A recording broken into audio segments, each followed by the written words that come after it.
Hello, Cardstack community. My name is Christie. I'm the founding director of the Cardstack project, coming to you from the land of the Web3.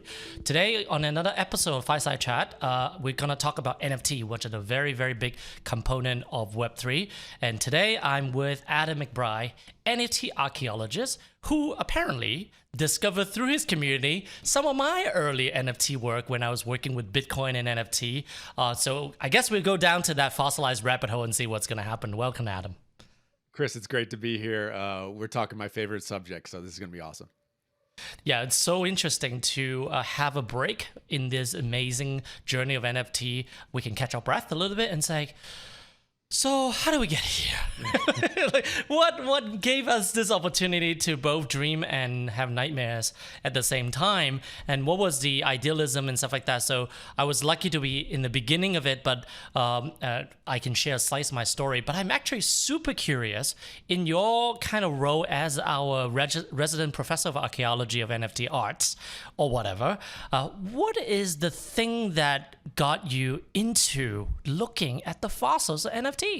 Yeah, I think it was, well, it's interesting because there's this art aspect and then there's just this other part of like NFTs themselves. And I will say for people who aren't familiar with the kind of history of NFTs were built by artists. Artists were really looking for ways to create provenance for their art on blockchains.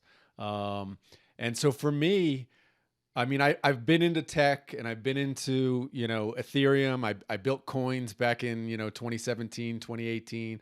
I've run businesses my whole life. So I tried to start a blockchain business back in 2018. It fell flat on its face, never made one sale. But I've always been around, and back last year in 2021 in March, there were these rediscoveries of old NFT projects. Mooncats, Curio Cards, Right. CryptoCats, and Ethereum. All within 1 week, 4 projects were found. And for me, when that happened, and I was around for all of them, because I was on Twitter, I knew about CryptoPunks, I knew about NFTs, but it hadn't really like clicked for me. And at that moment in time, it did something like viscerally in my body, like, oh my God, there are all of these old projects that are sitting there just waiting to be found, and they have value. And I spent like literally 10 hours a day for the next 6 months just digging through No kidding. Google and blockchain and wherever I could find literally thousands of contracts to dig up old projects. And we've relaunched, personally, I've relaunched, I don't know, a dozen or so old projects, brought them back to life to varying degrees of success. But getting to learn this history and the different, what people were building, which has led to the modern NFT, has been one of the great thrills of my life. That is amazing. And I think when I was kind of scrolling through the things you discover on your podcasts and stuff like that, it was very clear. And this is something that is aligned with my own personal experience, having done kind of early NFT project with, I think, the creator of the NFT concept, Kevin McCoy, who was a co-founder of mine when we turned Monegraph from an art project into a kind of like incubated venture. I was the CTO and co-founder for that project. Is that there was so much variety of NFT and what people are trying to do. And I was reminded, like using analogy, you go to a supermarket, you see like, 10 produce aisles and has like maybe 100 different plants. That is not the universe of all plants, right? We've like narrowed down on squash and like broccoli, and that's about it, right? And in the early days, it was really just wild germination, right? Yeah. So what was the weirdest thing you found? Oh my God. It's literally infinite. So much of it, there was so much experimentation. Like when I say I've literally gone through thousands of contracts, it's literally thousands. And so many of those had all these kind of, I call them Ponzi-nomics, but you might call them tokenomics, right? Yeah. Where you would list something, and if somebody bought it would immediately relist at a higher price. This was so common on Ethereum, right? All this sort of stuff, which they thought was a great idea at the time, but completely contradicts what we think of as a modern NFT, which is, no, this is mine. I own it. You can't take it away from me unless I want you to. Right? You get into stuff like that. And of course, the early efforts on Namecoin, right? Namecoin has this, what we would consider now a bug, but at the time it was considered a feature where they expired.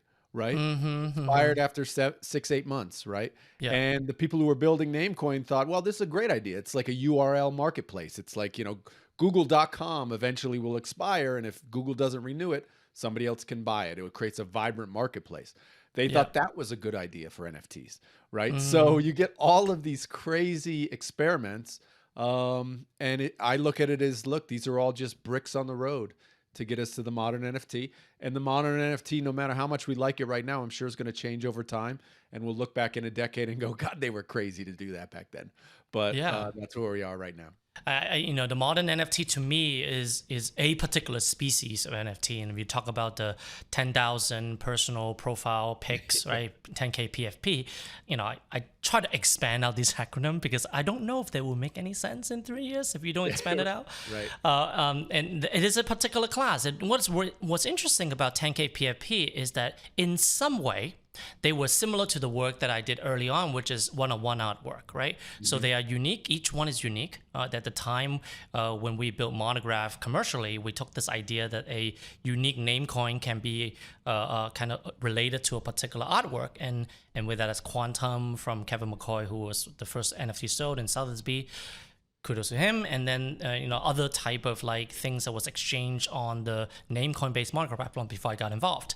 But what was interesting about it is that while they're unique, each one is unique, they're part of a kind of collection of 10,000. So there's a little bit of fungibility. Almost any one of those 10,000 will do.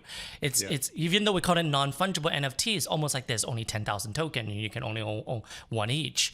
And that's kind of the reason why people talk about floor price, right? Which is that's as a collective, it means something, but individually is something else. But that's very much of a merging between kind of the one-on-one artwork where there's only one versus the one where it's like limited edition where there's like prints, right? We thought, well, wouldn't it be great for us to do prints? So we have a slider in the first mobile version of a Monegraph where you slide it all the way to the right, it will be one of one. You slide in the middle, it's like 2, 3 like print, and you slide it all the way to the right, it's infinite. So it's like this 1 to infinite sliding bar, and it captured. The artists had that ability to it's so crazy. Cool. I'll share with you a video and then I'll put it in the description. Yeah. And it was a slider between the art market, one of one, the print market, 2, 100, 1,000, and the commercial royalty free market of infinite. Yeah. I mean, you think about it from like the easiest thing to think about is like photography, right? Right. Which now photography NFTs are kind of popping a little bit right now. And you just look at it from a traditional art perspective. This is how it worked, right? For photographers, they would do an edition number, right? Yeah. While today sometimes it's okay, sometimes it's not. And I think this is one of the beauties of artists being involved is there was so much of this creativity to try different things, which today we may look back at and not be complete. I mean, trust me, in my historic NFT community, we've had vibrant debates about, first of all, what is an NFT? Does it have to be a one of one, right? Can it be one of a series like a rare Pepe where there may be 3 or 1,000 of one particular card, right? I think we've all settled on no, NFTs are just more digital collectibles, right? But there are still these hardcore people, I call them NFT maxis, who are like, no, if it's not a one of one, it's not an NFT. And I'm like, well, you and I will agree to disagree on that one. Yeah, and then I think part of the production cost of NFT is that most NFTs are made by Fiverr artists, cranking away in the Photoshop layers, right? And I see why having just knowing that there is only one of these is more interesting than print, which at the time that was the only thing you can do, right? You make a little carving, engraving, and then you print them. So I think digital just have more mutation, and I think generative art shows that with a slight change in the seed of that formula, it's so easy to make something unique. Why wouldn't you make it unique? Yeah. So it really is a lesson about we all use the word the skeuomorphic to talk about the evolution of blockchain. Are we trying to be too skeuomorphic and say, well, it's like fine arts painting, it's like printmaking, or it's like commercial photography on Getty? And it turns out that 10K PFP won. Maybe it's everything. I mean, it really, you think about it, and that's where I believe it's going to everything. I mean, we are caught up in this PFP moment. Yep. And people, will call CryptoPunks the first PFP. But when CryptoPunks were released, they weren't released as a PFP project, right? No. Nobody on earth even knew the term PFP, right? People began using them that way, which is awesome. Right. And it's Yep. created this entire industry, and it's pushed the whole space forward. But let's not fool ourselves that was the intention, right? So it's amazing, and I do. If anybody gets anything out of this, I want people to know that this was artist driven. And I think it's important to note that. And I think it's important to note that and be thankful that artists have been rewarded. Like NFTs over the last year have significantly rewarded a large swath of artists who got into the space early, or artists who have been creative for years in the space, especially digital artists. And that's been just amazing to watch. Yeah, when we were building Monegraph, we have Bitcoin blockchain. This was prior to Ethereum. So, we couldn't use Ethereum, not because I didn't want to. I actually went on a stage in San Francisco at a database conference to talk about, hey, this is a new database called blockchain that can only store 25 gigabytes in a conference where the average size of these databases are like 10 terabytes. Yeah. But it's a good, useful thing. And then, I heard about Ethereum. You should keep track. And this was around the time when Ethereum was doing you the were token like, generator. this is going to be amazing. Yeah. You guys should watch this. You called it, man. I hope you got in on that ICO, man, because you must have killed it, man. The thing about weekends is you sell too early, but, the thing everybody about it, does. Everybody does. I encourage people, your listeners, if they haven't watched that video, it's a slice in time where you laid out quite aptly the way blockchains currently work, with the kind of most of the heavy data stored, you maybe IPFS was just starting back then or whatever, but you kind of laid out that structure, which now is kind of, the way most of the stuff's going now. And who knows where it's going to go in the future, but it was a great talk. I was stunned to see something. So, cause usually people don't get it like really right, and you really nailed it. Sometimes it's easier to look in the beginning of something to see what it ought to be. And what I saw was the blockchain is this tiny bits of record that is the part you need to exchange and trade, like a Bitcoin, in this case, like an NFT. And then there's a second part, which is like, what is it about? Like the what I call the war text. Like when you go to the museum and it has a like description and who made it at what year. That is like a document. That's what we're using the graph for when you use the OpenSea API to access the metadata, the traits of the thing. And then there's the actual media itself, and that's terabytes or petabytes of data.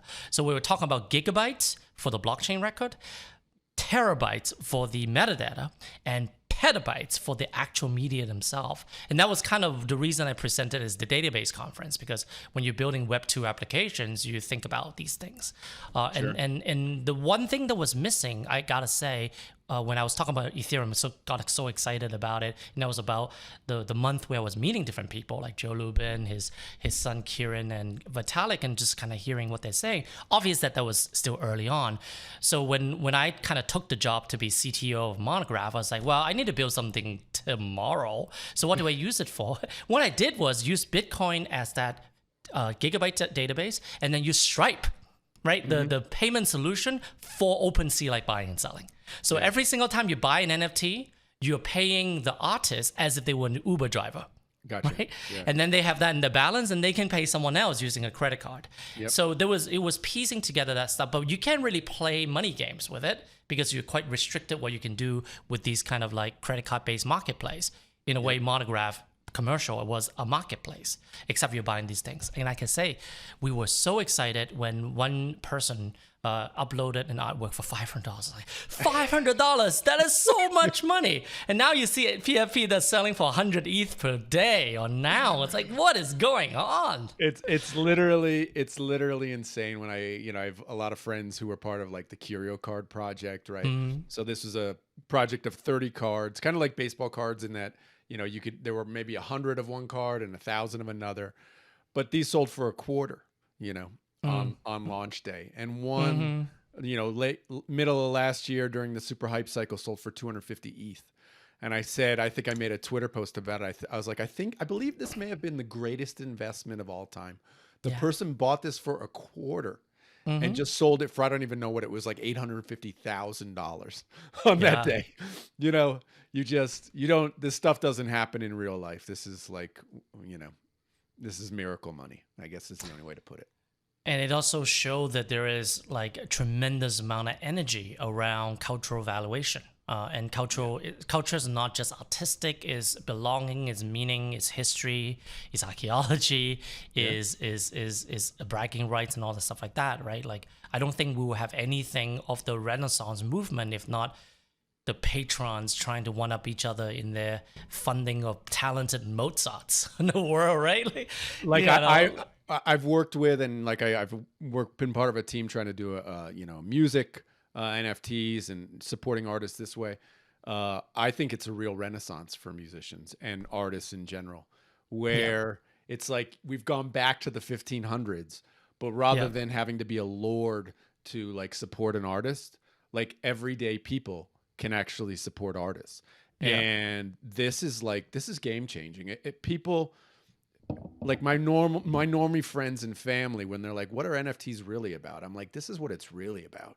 Like right now. And I don't know what it's going to be in the future, but I know right now, I come through the time when, we were using stuff, like Kazaa and stuff to download and stream and grab free music, right?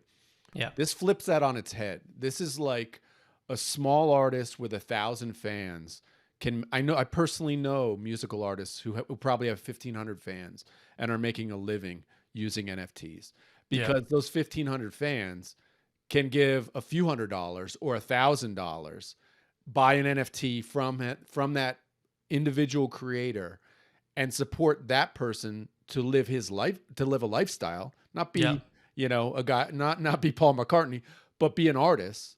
And that artist now has a direct relationship with that fan, like like they're in contact. And for all of the badness of social media and how it disconnects people, that connects people. And I think that connection, which we've lost maybe over the last decade of social media, that brings it back and brings it back hard. And I think people really love that.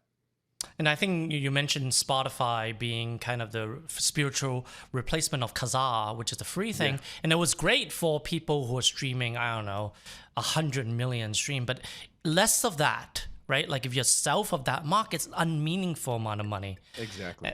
And this idea of a true friend, not just saying box sets and all these kind of like, skeuomorphic idea, this idea that kind of music NFT becomes this more valuable kind of tangible relationship. It's both a relationship, but it's also a tangible thing.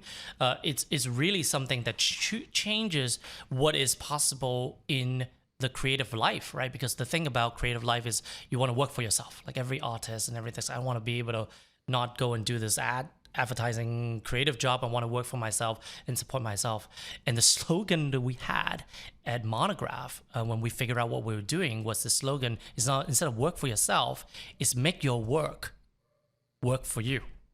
Right? So you make your work and then that work works for you, right? Like whether that's a creative royalty, which is based on the artist reserve right contract, this idea NFT is working for you, right? Not just like, streaming royalty, which doesn't much work. I mean, right? It doesn't work. When I was, helping build this music company, it was like, what we're trying to do is we're trying to create a musical middle class. Like, like the only people who make money in music are superstars. Yeah. They're superstars and nobody else. And that's the same in the traditional art world as well. There's the superstars, the Basquiats, and then there's nobody. And it's in the best interest of the galleries and the museums and everybody else to push up the very best quickly, rapidly, and discount everybody else in order to do that, because it generates money for that very select few. And this really just does flip it right on its head. And you're still going to have that, and that's wonderful. I mean, look, there's no way to get around, superstars and world. That's going to happen, but it does provide this potential for just a whole lot more people to do what they love and be rewarded for it. It's fantastic. Yeah, and then in a time when we were starting Monegraph, some of the inspiration of like other Web2 brand that we're looking at was like Patreon, the ability to have a few friends and do subscription. And obviously, that didn't really connect. It remains a different thing. We looked at Kickstarter as a way to like use to kind of fund the work. And what's cool about NFT is that it disconnect the actually funding of the work from the work itself. So you can make money selling some, something else that has market, and you can do something else versus saying, I need to stick with this project for a year and a half, which is not really good.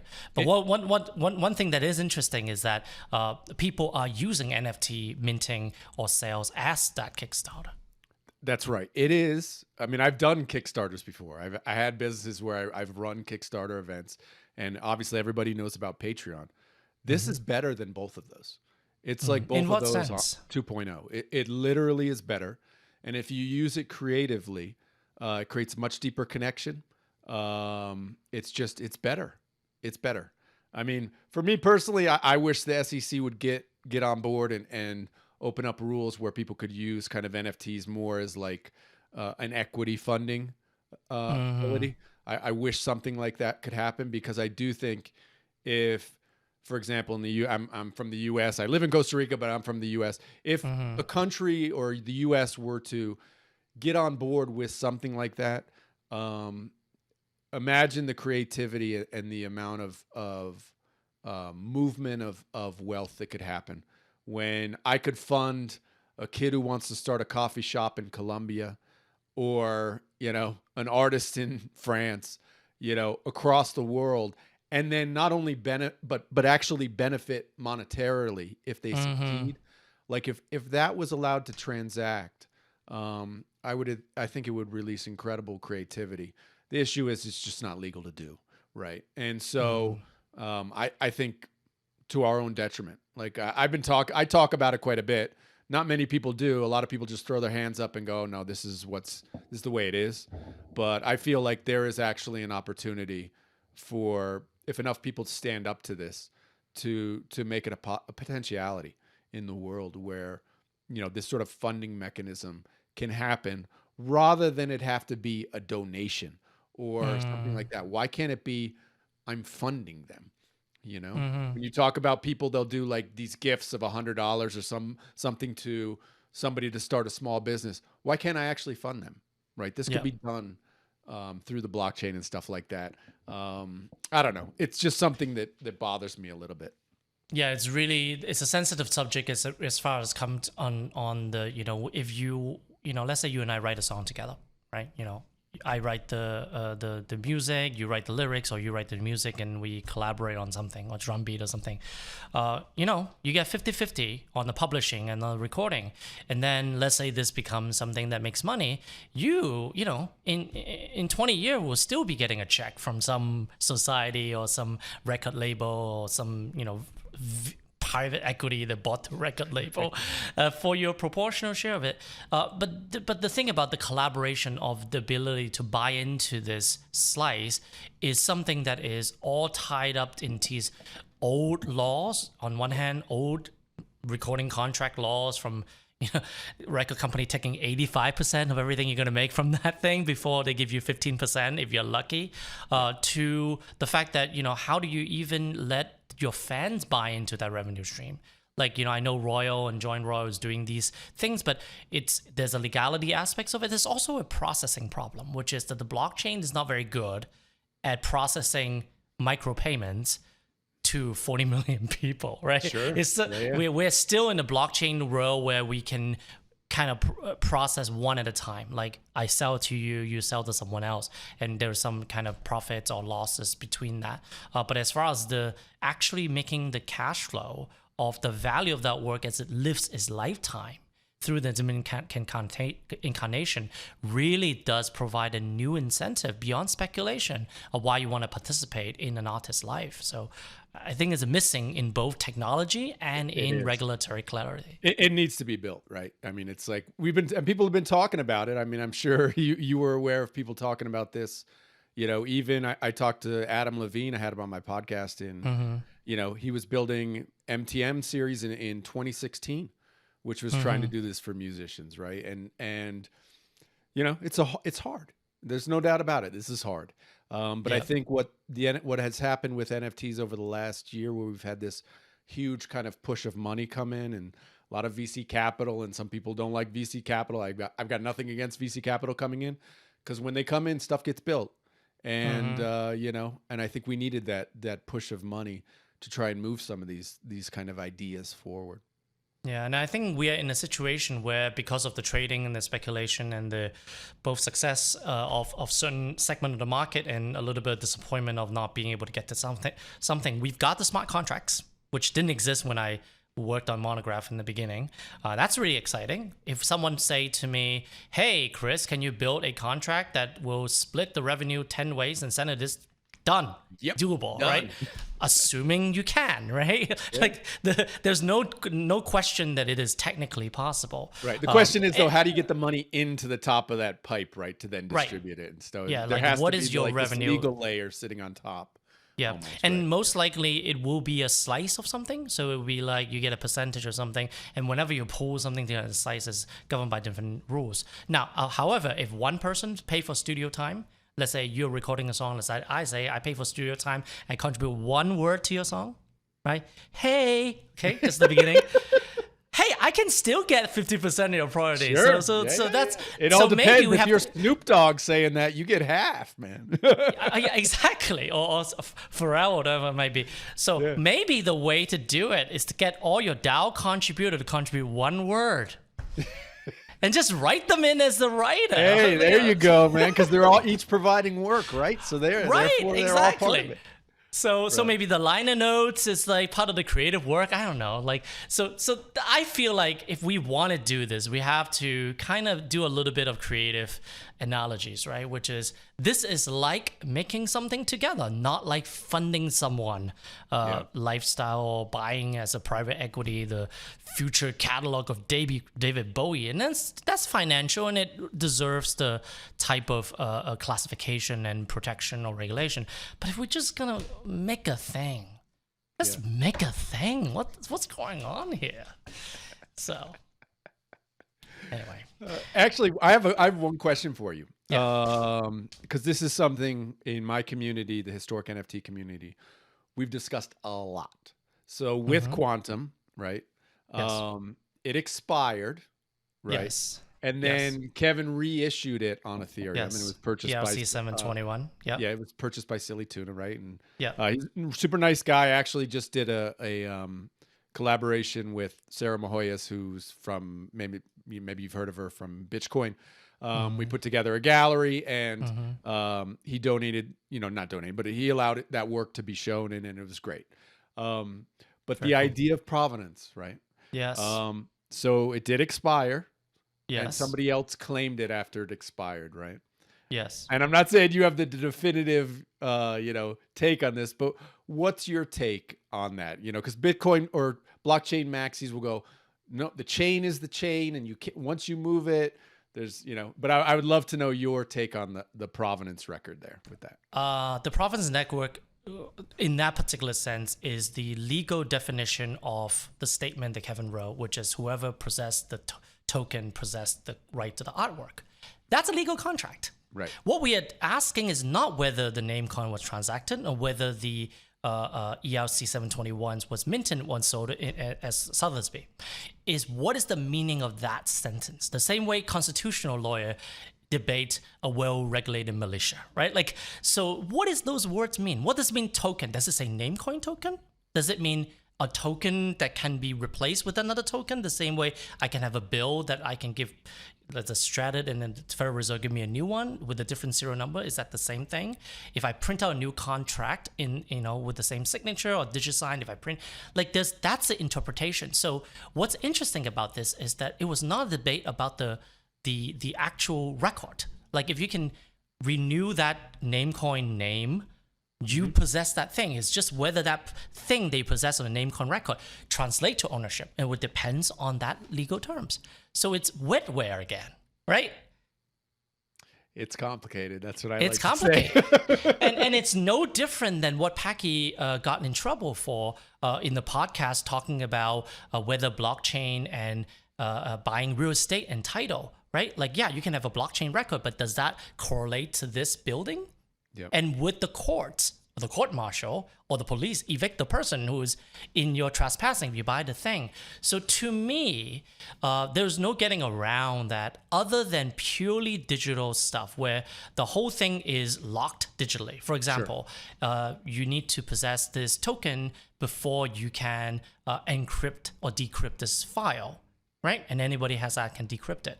Yep. That's a little bit easy to enforce, but the enforcement is some sort of legal contract from Solvable or Christie or something like that.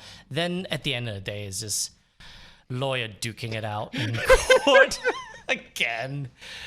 What I've become comfortable with is answers not being, there is no solving. There's going to be some people on one side, some people on the other. And this is just what it is. And there's a whole swath of things related to NFTs that fit into that category. And but I always like to get the when I have a chance, like a lucky opportunity like this, to talk to one of the OGs to see their stance on it, because we've run into it a lot. There were a lot of artists. I've had Harm van den Doppel on my podcast, who was an early German artist, digital artist, was one of the first artists to ever sell to a gallery using cryptocurrency. May have been the first selling with Bitcoin. And they were putting art on Bitcoin using a Scribe, if you remember a Scribe. Yes, Trends project. So. Right. And so Monegraph and Scribe is one time like BFF, but like enemy at the same time, right? Frenemies, right? But then a Scribe obviously closed, and when they closed, they like turned off access. You couldn't get it, and if you didn't pull your art off before they close, there's no access to it. But we're working and trying to like reset this system, and working with Trent from Ascribe to see if we can get it set back up again so the artists can get their works back. Yeah. But many of these artists have already reissued those works on Ethereum, right? For sure. Yeah. And so I've asked the artists, well, which is, if you get them back, what happens with the collector who collected the Ethereum one? There some, and it has all these very interesting questions, which don't have simple answers. They're not simple answers at all. Yep. And so, the history of NFTs is complicated, no doubt about it. Yeah, and then it's also the history of cultural ownership is what is canonical, right? Like that it's basically like CryptoPunks. Which one's canonical? Like when you reissue something, and generally speaking, I would say that the canonical one is the one with the value, right? And the one who's the value is the canonical one. Where does it begin and when does it end, right? That's why I'm so excited about NFT that actually does something on chain, right? So let's say you have an NFT that is, if whoever owns one slice of it gets 1/3 of all the revenue processed by this music NFT marketplace on chain, then you get a lifetime revenue the same way you would get like TV rights or music rights from the Performance Art Society. Sure. That is pretty clear.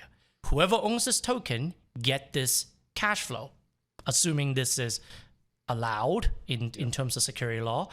I like those things better. I think at the end of the day, to say, we were brainstorming in the Monegraph days once we shipped the MVP, which is exclusive, limited editions, and kind of unlimited as the number one thing. We're saying, what kind of rights can we also sell? And our approach was that every sub-right should be its own token. So you have the title of the work, that's a token. Whoever owns it owns the title. But underneath the title, you have, can I use this in a commercial thing? That's either it comes with it or it doesn't come with it. And then there is the receivership right, which is that if it generates revenue, do you get a percentage? If so, how much? So even when we were doing the Bitcoin version, and this was kind of stupid from a transaction fee point of view, we actually created a Bitcoin op return token for every single one of these rights. Yeah. And then we can transfer those rights to the first collector who bought it as an exclusive art, and they can choose to resell a portion of those rights, right? I don't think that has been done since. Early, I think man. we only have one. Early. It's so funny because you think about it, and if you think about what happened last year and the explosion of Bored Apes. Yes. What was Bored Apes' thing that they did different? And what they did different was just give ownership of the copyright and stuff to the holder of the NFT. That's all they did differently.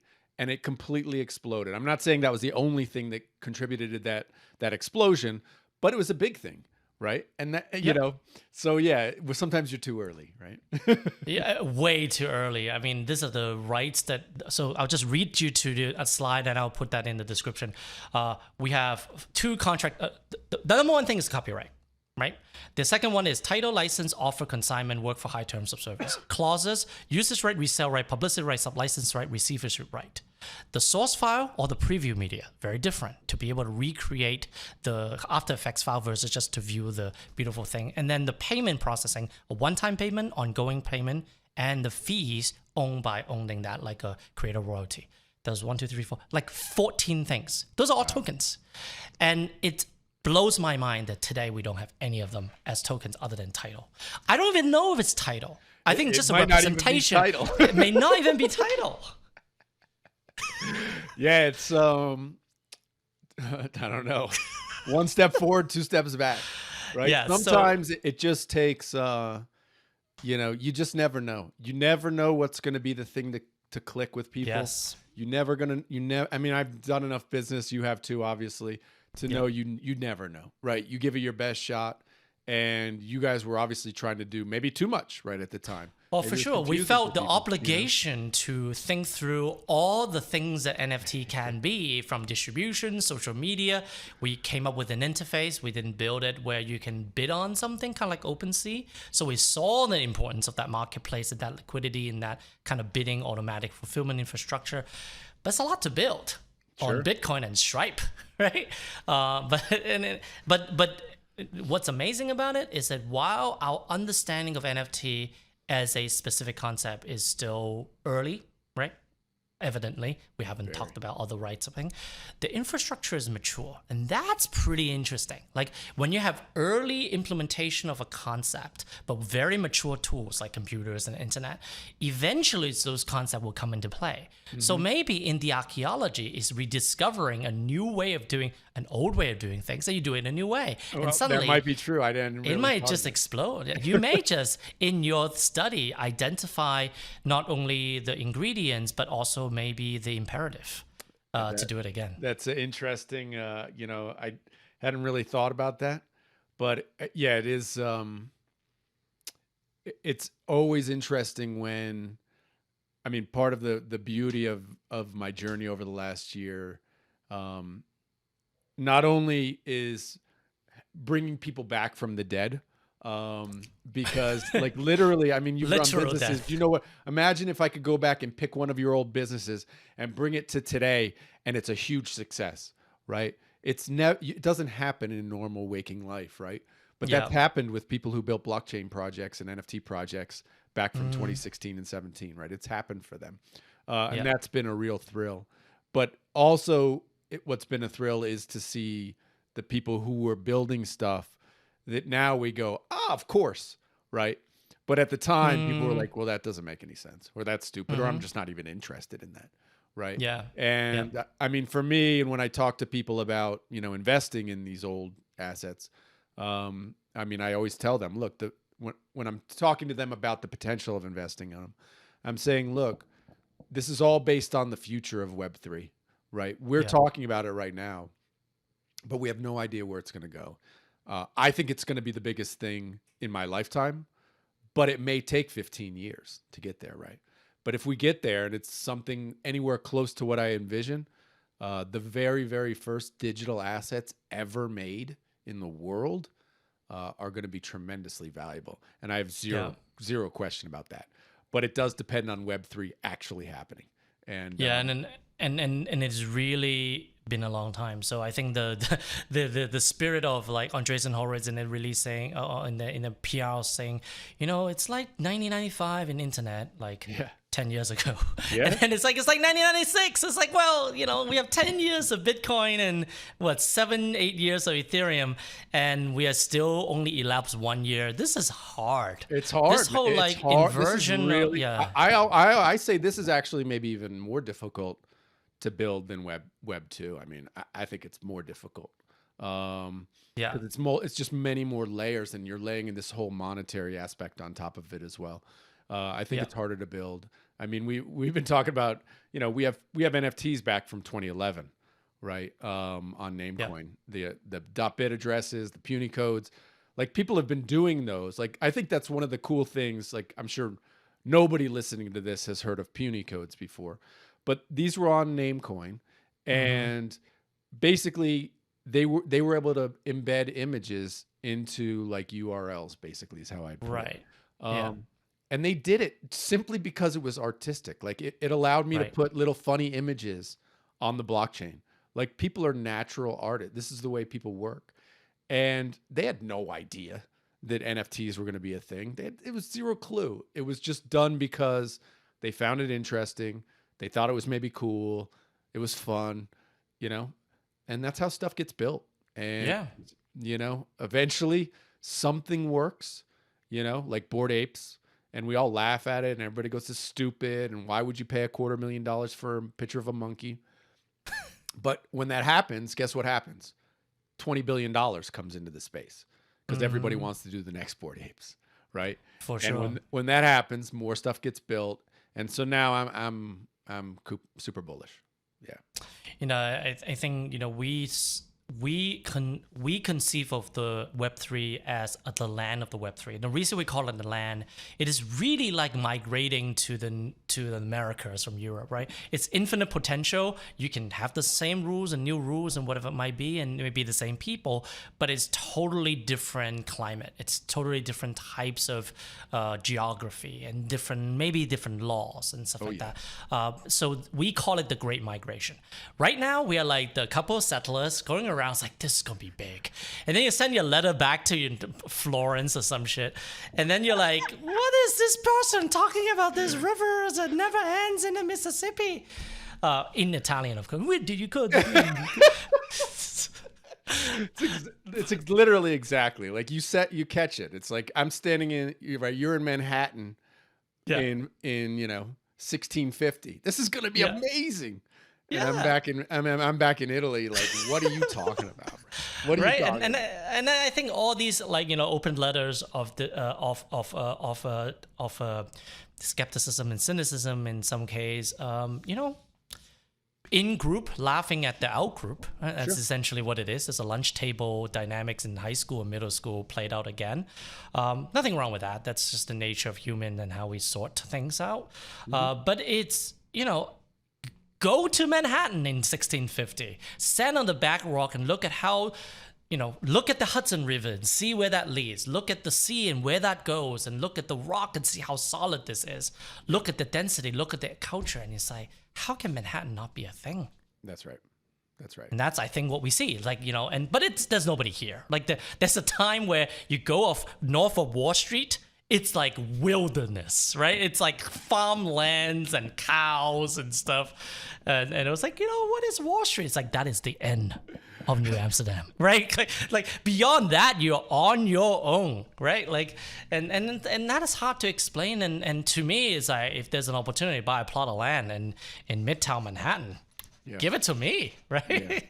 I mean, I'm not complaining about being this early, right? And there are trials and tribulations with it. But like I would highlight like this. So I'm in historical NFTs, right? Nobody knows about it.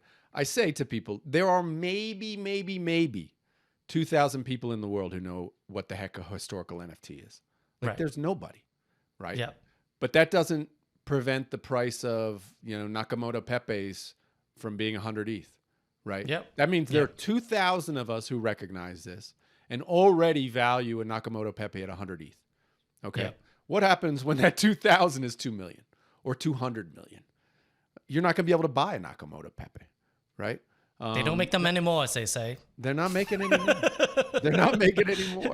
You can't go back in time to make the thing, and you know, and it's really, really interesting to look at this as, you know, the foundation base layer. They don't make any more lands. We don't make any more history. They don't make any more sediments, at least not in any way that has been compressed into the geology of our Earth.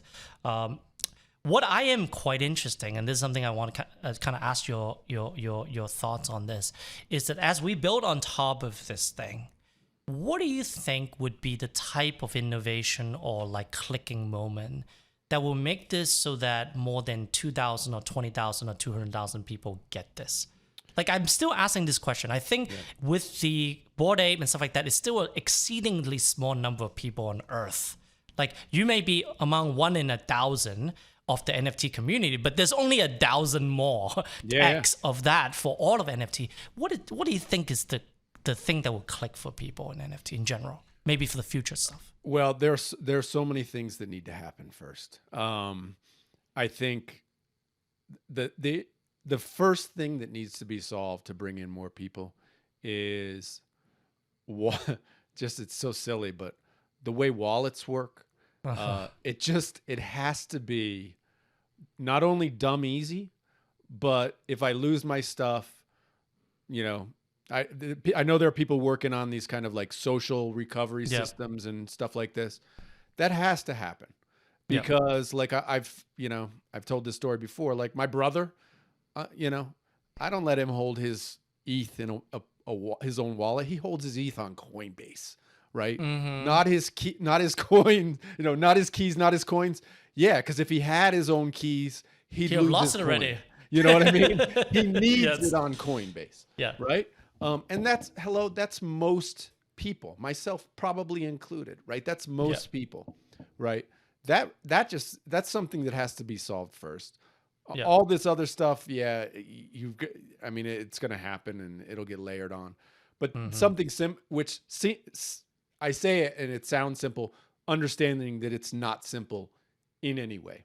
Right. Not at all. And one of the reason we have a dedicated team of 5 people working on Web3 wallet is, and we're doing it a little bit differently than like the MetaMask. We're doing it entirely on top of smart contract wallets. Mm-hmm. So we're using Nodes to Safe, which people use for storing high value stuff, but it's almost like a vault for like a bank or something that nobody uses. But here's the cool thing about software. The same software that people use to hold NFT collection that's worth billions or maybe hundreds of millions, it's available to you for free to use to manage your $3 mint that you did yesterday. Hopefully it'll become 300 ETH someday. And we are just trying to figure out how do we use this Nodes to Safe infrastructure with the best of mobile development to make this stuff easy to understand. Yeah. Because we have to approach the usability of Coinbase without the custody risk of Coinbase. But it's possible. And, we're really going on it. And we don't think it's just going to help NFT. I think we're going to help GameFi. We're going to help DeFi. The entire, all crypto. It's not an NFT issue. That's a crypto issue. Yes. And obviously you're working on it. You recognize the value in it. The company that solves that is easily $1 billion company without question. I mean, you just look at what MetaMask does, and they're by far the most widely used. And they'll still let me spend 2 ETH in gas on a failed transaction. How on earth is that possible? How on earth is it that I could, by mistake, spend 2 ETH on a failed transaction? It should be impossible in MetaMask to do that. Yes. They should literally not let you do it, but they still do. Right. And it's like, so yeah, there's a lot. I know a lot of people are like, oh, MetaMask has already won. I'm like, no, they haven't. No, they have not. There is room for somebody else to come in and eat their lunch. And I think the analogy I always use about wallets is that we're still in the wallet era where cars, like in the before Model T, has like a lever for 3 things, and you have to do up, down, down to go forward, and down, up to go back. Well, right now you have auto start, stop, and you have like one button, reverse and go. And then it'll tell you to stop if you're about to hit something. Yeah. So I feel like, the mechanics of driving and the wheels and alignments are all going to be the same, but the way we interface with them is just too close to the way it actually works versus on the intent of the users. Yeah. We're missing a couple of layers of metaphor around how wallet works. And that's what we're working on. Wallet as what? Wallet as gallery, wallet as membership, wallet as identity, wallets as like your stuff, wallet is notification, wallet is social debt that you have to pay, wallet is responsibility towards your friend. So these are the metaphors we need to bring into the wallet, not just say, did you know what an ERC20 is? And when you sign the transaction, did you make sure your ERC 71271 transaction has the ERC 71212? Like, I mean, we had the joke called like 721-721-1271. These ELCs are like phone number, doesn't make any sense. Nobody. And I mean, you probably know most of them, but most people have no idea what I just said. They don't even know that joke's funny. Look, I've talked with 2 teams over the last month that are just trying to solve this one very specific issue, which is I have my Bored Ape in a cold storage wallet. Right. Yes. I don't want to connect that wallet to anything online. Like literally, I don't want that anywhere on earth. Right. Yes. Right. But yet I want to receive my ape token, and yet I want to be able to go to their event at NFT NYC. How do I sign for this? Right? Yep. You know, this needs to be solved, like solved, you know, where I don't even need to, you know, and so yes, there are so many. These are just these are like the foundation bedrock bricks that still need to be laid before we can ever really reach a wider audience. Yes, and I think this idea of bringing your gold brick to show that you have money and you deserve to be one of the people with a vote in this country. It's crazy. It's literally it is insane. Stupid, right? It's literally insane. It's literally scanning a QR code to get in because you're a bored ape. Like, just don't do that. So we have this idea that, like, you know, your vault should not be with you, right? With it as your hardware wallet and stuff like that. And this idea of a daily driver, right? Like the people who have Lambos and McLarens and stuff like that. They don't drive the McLaren to the freaking grocery store to Trader Joe's, right? The trunk is this big. What can you buy? You can't even buy a Frosted Flakes family size. I mean, you can buy like 3 buns and put it in there. We really need a daily driver wallet where you can proxy transactions and mirror these valid thing, and then have these membership cards, which may be its own NFT, and then you're checking whether you possess on layer 2 Optimism Arbitrum, whether you have Polygon this card. That's the stuff we're working on, creating derivative structure. Get me on your team, man. We can't build this fast enough, dude. Like literally. Well, let's collaborate on this, because we know the metaphors and representation was missing, and that's one of the reasons we put, you know, receivership right on Bitcoin blockchain, because the receivership right is not your bored ape, it's just the right to collect the revenue that comes with a bored ape, and that is a different thing than the thing itself, right? So this idea of, if we have a digital representation, we can have 15 different digital representation. Why do we always rely on one that's in your Trezor, right? That is the reason why people got drained. And I'm sorry, nobody can convince me that 12 words I can accidentally copy and paste and show in a camera, right, while in a conference, while I'm backing up my seed phrase or some, I don't know why you would do that in public, will lose everything that I've ever had on that thing. It's nonsense. That is completely nonsense. So this idea that seed phrase is anything is wrong. We need, like, you need 3 seed phrases. You need a seed phrase on your iPhone, a seed phrase on your desktop, a seed phrase in backup somewhere, and then you need 2 or 3 to sign anything. And then I need a wallet. That's the only way. Doesn't even matter. I could literally, you know, use that wallet, connect to every hacked, you know, website on earth with 0 problems. That's what I need. It needs to happen. I literally, told you I was setting up this gallery with Sarah Mohoyas, and you know, I know people who have amazing collections, you know, full sets of curio cards, all these kind of things.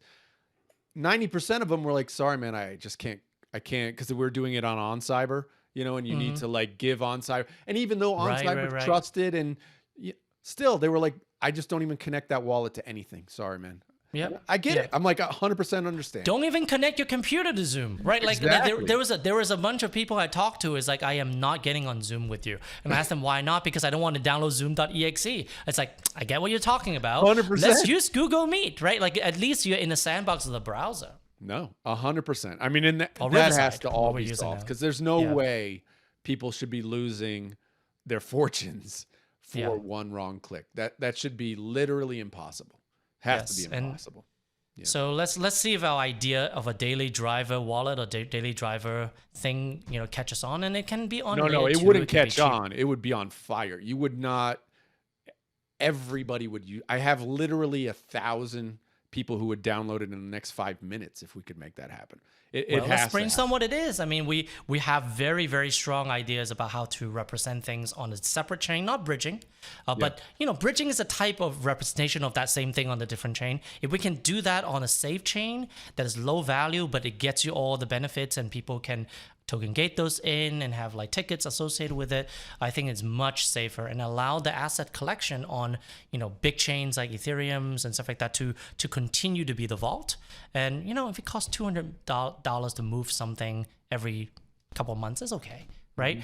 But, you know, I really want people to use the membership and their collections of affiliation as their own identity, and the only way to do it is to represent NFT without losing it every single time you sign into a concert. It's crazy. I mean, just imagine, like, we're talking about your wallet being your access pass to everything, right?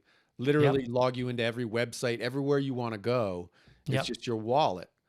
Yep. You have to be able to use that without even thinking about it, right? Yes. That has to be the only, that it has to be the metric. You can do no wrong with that wallet, right? Yeah. And we have to get there. There's no way around it. It has to happen. And there's a lot of good primitives for it. Like you can generate new addresses that is associated with your seed phrase. You can have 2 seed phrases in some wallet, not all of them. And we're trying to figure out how to map the actual way seed phrase work to the way you want to say, hey, I don't know this person or this project. Can I like make a synthetic, right? Like, persona, like an incognito mode, but with an identity that's not traceable, but I can fund it. Like, could I do this? So these are all the things we're thinking about because it's what we think about doing when we're doing it. But the tool sucks so much that we just have to like go through gymnastics. Like, screw it, just send some money from Coinbase and call it a day, right? So that's where it's like, at least the government will find out. I've even thought, is there a way, for example, and you'll of course tell me no, that's impossible, McBride. But is there a way, for example, something like this where I go to a contract and I can mint, like I call them like twin NFTs, right? I send to my like cold storage, never online wallet, and one goes to my super hot burner wallet. Yeah. And then my cold storage wallet, completely offline, I can basically say, yes, this NFT symbolizes this wallet address. So everything in it, my Bored Ape, my punks, my everything. Yes. If it gets airdropped, that other wallet that holds its twin NFT can act as like the go-between, but of course can never move anything or do anything like that. Is there some way like that could happen? Because even that sort of system where I could always create a fresh one, but it just creates something where it's, my offline wallet's offline, never gets online. Yes. And then just something like that. I don't know. Yeah, I think it's dangerous to use your cold storage to kind of mint the twin. So there's only 2 other ways. Oh, no, not mint the twin. You don't want to do that. You don't want to do it. There. It would just get right sent. there. I think the protocol. I think think the protocol has to acknowledge, much like when we were thinking about multiple tokens per each it's like, okay, I'll send a copy by mail to this address, and that's your official. Don't lose that. And then I'll give you a printout on a QR code. Please stick it on the dashboard. Like I think we need that kind of insurance system where like they will give you 2 things. One is the title of your car, right? They do send that to you on physical paper, which is blew my mind. And you can request it and they like check whether you still have it and stuff like that. But then you have a QR code and you can use for everything else, right? I think the marketplace has to acknowledge that the norm has changed. People have layer 2 daily driver wallets and they have vaults. Please don't confuse the two and try to not get the person to make things from 2. And maybe one of the things we're thinking about is that you receive something in kind of like a clearinghouse, right? Like a wallet that gets like routed. So it's the same way you can have companies that receive your mail and then like scan them and put it in and give it to you and vault it for you. So maybe there's receiving addresses where you have a direct receiving address for all the things that you mint into. And once it gets there, it gets like sent automatically without human intervention. That's the third approach. But I do believe this idea of splitting the value, long-term value in the daily use is something that we have to solve. Otherwise, the only people who participate are the people who are wrecked.